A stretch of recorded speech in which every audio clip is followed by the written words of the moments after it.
Kidena, mimi baba yako ndio nilokukabidhi chungu, na hakuna mtu mwingine yoyote zaidi yangu. Itawezekana tu pindi utaponikataa.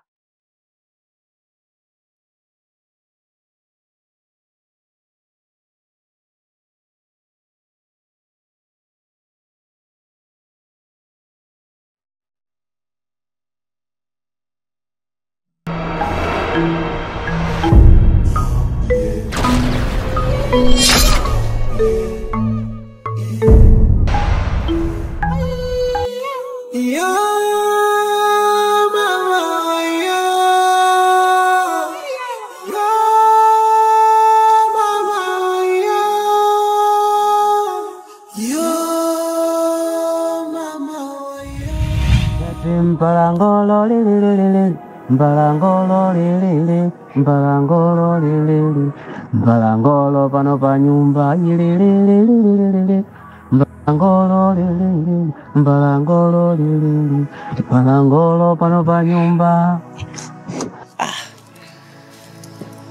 Mke wangu, hii nyimbo inanikumbushaga mbali sana, pia ina maana. Nakuona mme wangu, sijui unakumbuka wapi mwenyewe. Wewe acha tu, utakuja ufahamu. Lakini mme wangu, na mazungumzo na wewe. Bila shaka mke wangu, mazungumzo gani tena? Kwa nini mme wangu hutaki kuelewana na wajomba zako?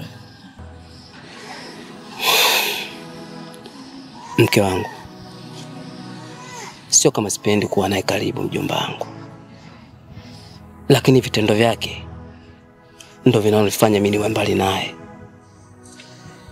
Ukiangalia ni kijana mdogo sana, lakini vitu anavyovifanya kama ni mtu mwenye miaka 50 ama 45. Alafu Wanangu, nimewaita hapa. Kitu cha kwanza kabisa, mjue nyinyi hamko wawili, mko 7 katika uzalima wenu. Lakini jingine, mambo unanifanyia Genda unanifanyia mambo tofauti kabisa. Maana kuna leo, kuna kesho. Hivi kesho yangu inapofika mimi nikafa, wewe utaishi vipi na dada yako? Tunaishi kwa malumbano. Malumbano yana nafasi gani? Mnaishi vipi wewe na dada yako?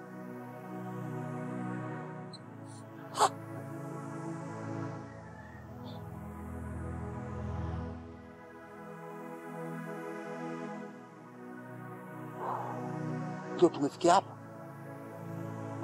Ndio tumefikia hapa kweli. Kwani baba, sasa kagenda kapatwa na nini? Sasa nataka kusema, anatabasamu, hata kucheka tu na mtu hakuna.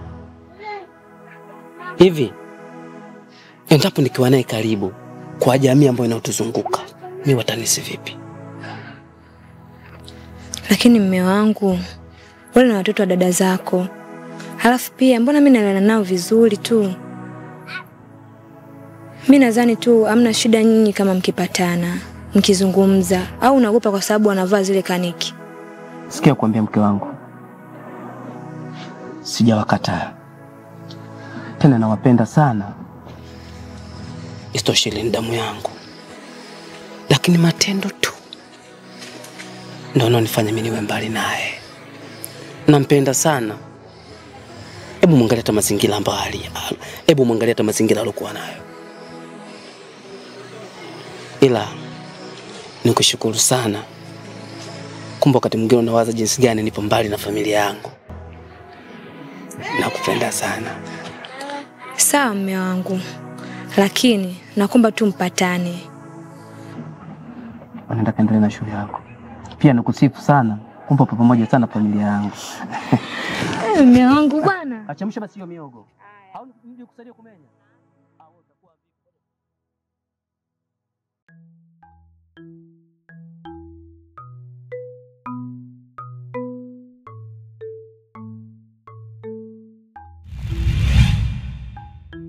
mambo anayonifanyia Genda hapa. Wewe mwenyewe shahidi unayaona. Uwafahamishe ndugu zako, usiwafiche. Kuna leo, kuna kesho. Kuna leo, kuna kesho. Maana Genda sasa hivi amekuwa si mtu, ni mnyama. Amepambwa na mashetani, tena ana shetani mbaya sana. Anafikiria tu akusoni. Amepambwa na mashetani, tena ana shetani mbaya sana. Lakini baba, tuachane nayo.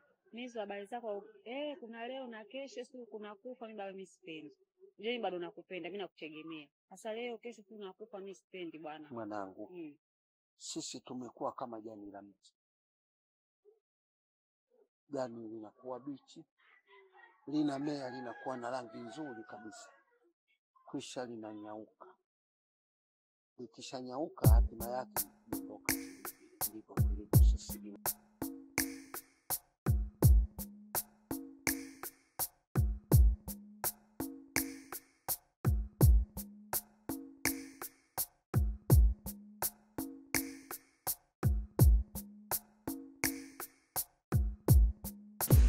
Mume wangu. Mama nani? Unasemaje mke wangu? Salama. Mimi ndo natoka. Haya, usisahau kuniletea nguo. Nguo? Nguo. Usijali mke wangu, nitakuletea. Haya.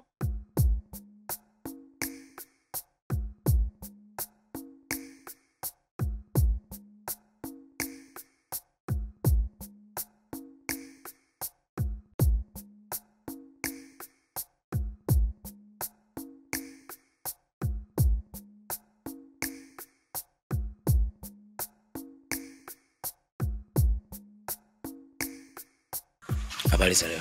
Salama tu. Asante sana. Vipi, Bushemeji yupo? Shemeji yako ametoka. Muda sio mrefu. Katoka? Sawa. Sasa dada. Mimi nimekuja hapa. Nimekuja kwa salama tu. Wala hamna shida. Safari yangu hii nimekuja kusulia jambo letu. Zukutumbe mkonani wakulungwazika, zukutumbe mkonani wakulungwazika, zukutumbe mkonani wakulungwazika, zukutumbe mkonani wakulungwazika, zukutumbe mkonani wakulungwazika, zukutumbe mkonani wakulungwazika. Kuiwanda luma na upanga kutema kutepula tebu kungata mundu nikuwa kuiwanda. Zukutumbe mkonani wakulungwazika, zukutumbe mkonani wakulungwazika, zukutumbe kuiwanda luma kuna upanga kutema kutepula tebu kungata mundu nikuwa.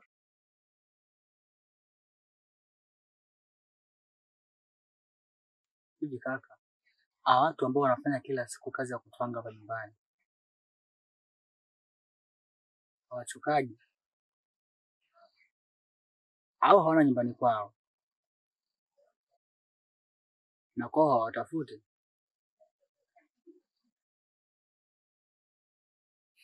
Chinjwembe, hilo swali ambalo unaniuliza mimi, ungejaribu kutoka hapa na kwenda kaburini kwa baba yako, ungemuuliza.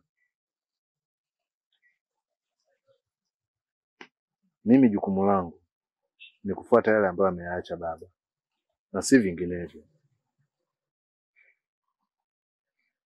Basi sawa, nimekuelewa.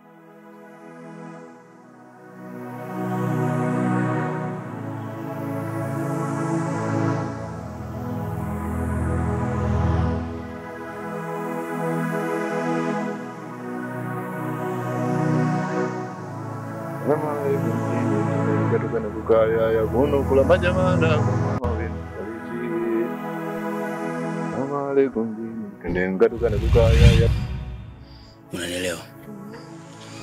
Sasa nimekaa nikawaza, nikaona ni vyema sana nije kwako wewe ili tuzungumze vizuri, tuyajenge vizuri. Nimekaa nikafikiria, nikaona sio mbaya kwa sababu kuna baadhi ya majambo hayako sawa. Ningeona ni heri sana ile safari tungefanya baada ya siku 3. Kwani siku 3 kaka? Isiwe hata leo hata kesho. Sawa. Lakini kuna baadhi ya majambo hayako sawa. Ndio maana nikakwambia hivyo. Kwa ingekuwa ni heri sana tungeka sawa ya majambo, tukishamaliza tuifanye hiyo safari ili tukienda kule kila kitu kikae sawa. Hivyo yani. Kwa hiyo elewa hicho ninachokuambia ili tufanye kitu ambacho kinaeleweka. Acha mimi nielekee nyumbani sasa hivi nikafanye shughuli zangu zingine. Kama kutakuwa na tatizo basi tuwasiliane na tutaonana. Basi sawa. Sawa, hamna shida.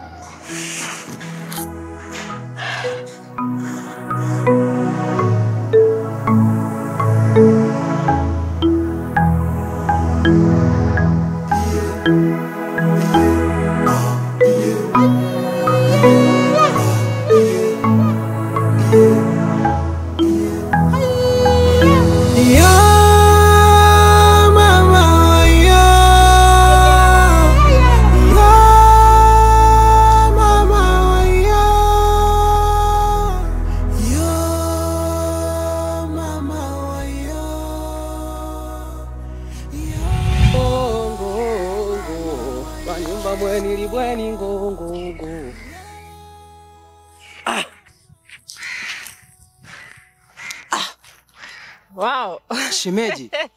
Ni shemu langu hilo. Usifanye niamini macho yangu kukuona. Kidoti. Ambie. Habari za wapi? Habari za mjini shemeji. Karibu sana. Asante.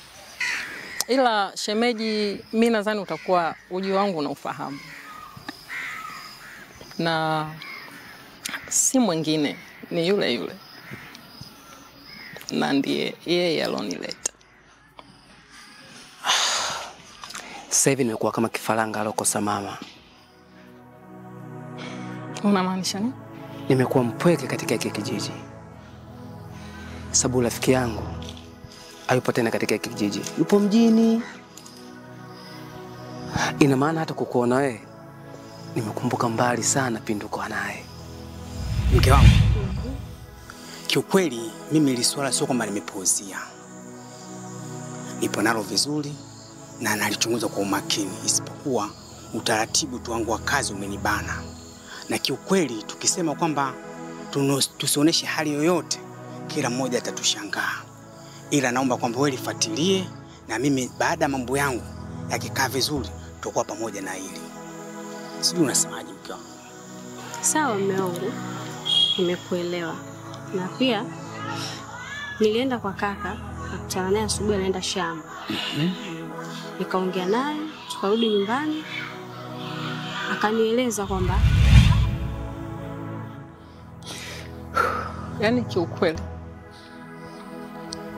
hata hamu ya kuingia kwenye kijiji imeniisha. Hapana shemeji, unajua mapenzi kama sumako. Inawezekana leo nimekupokea wewe, kesho hata yeye akafika katika hiki kijiji. Usijali juu ya hilo. Unamaanisha shemeji unachokiongea? Amini hilo. Basi sawa.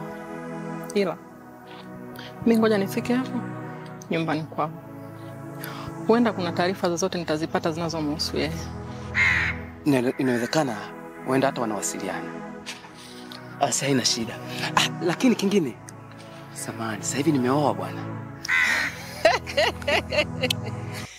Hongera sana. Asante. Hongera sana shemeji yangu. Ningependa nikusindikize, lakini kuna sehemu na wahi mara moja. Usijali. Kwa kuwa nyumbani unapajua, njoo muone mdogo wako basi. Basi sawa, nitafurahi. Asante.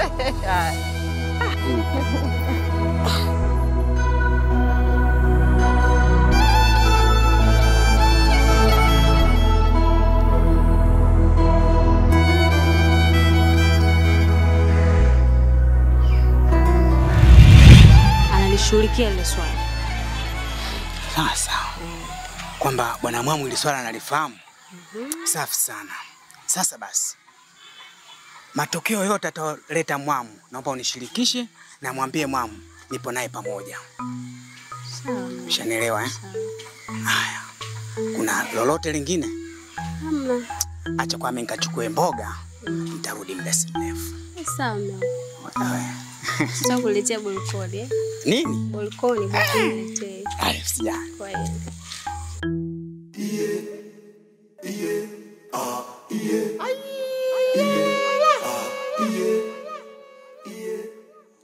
Kwa nini Mshati? Una shida gani mdogo wangu? Hamna, sina shida yoyote.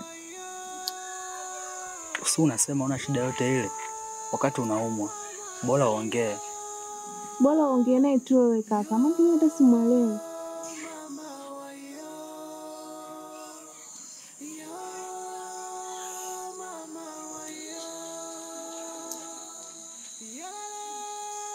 Chinjwembe na Mshati,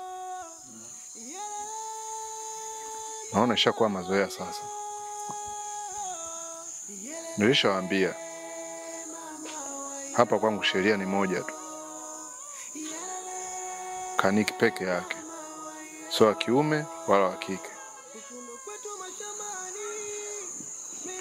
Hii ni mara ya mwisho naongea,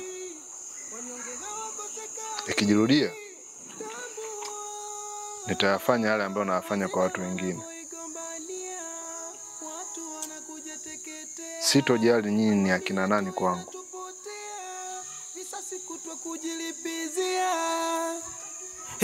Kuna vikongwe watatu kijiji wanakichanganyia, kisa hazina ya nguvu, mamlaka kujimilikia, nia yao kupata mamlaka, kumiliki hazina, kijiji kukiangamiza.